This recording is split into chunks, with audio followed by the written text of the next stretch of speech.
Hey, good morning, everybody. We're gonna read. Today's the 23rd.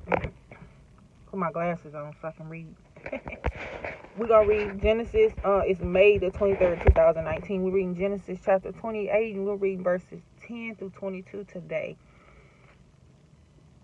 Jacob left Beersheba and set out for Haran. When he reached a certain place, he stopped for the night because the sun had set. Taking one of the stones there, he put it under his head and lay down to sleep. He had a dream in which he saw a stairway resting on the earth, with its top reaching to heaven, and the angels of God were ascending and descending on it. There above it stood the Lord, and he said, I am the Lord, the God of your father Abraham and the God of Isaac.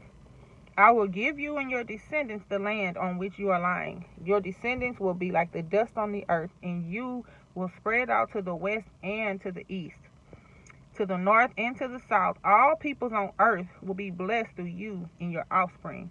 I am with you and will watch over you wherever you go, and I will bring you back to this land. I will not leave you until I have done what I have promised.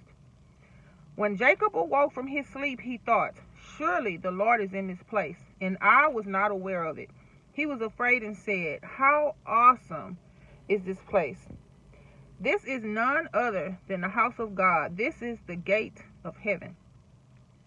Early the next morning, Jacob took the stone he had placed under his head and set it up as a pillar and poured oil on top of it. He called to the place Bethel, though the city used to be called Luz.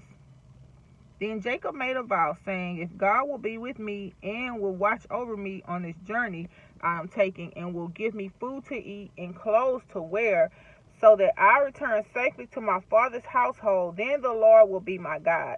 And this stone that I have set up as a pillar will be God's house. And of all that you give me, I will give you a tenth. So that's the scripture reading for the day.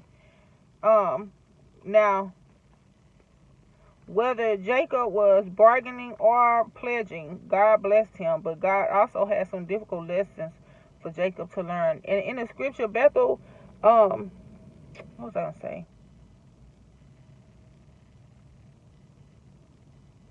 Jacob had to establish his own personal relationship with God, and that's what we need to do. We have to establish our own personal relationship with God, because when times get tough, you're not going to be able to depend on other people, period. And it don't really matter the reason. It don't matter the reason. And we not to judge why somebody will or won't stand with us or for us or whatever it is that we might think should be. Actually, we shouldn't even focus on that. That shouldn't even be a focus, because God places those who, and God places circumstances that we need when we need them. It's hard when you're going through things, but God works it out in our favor. Even if something is meant for our bad, God will work it out in our favor. He's done it so many times. But that's it for today. Love on each other, check on one another, pray for one another, and let's do it while we can, because tomorrow is not promised. All right.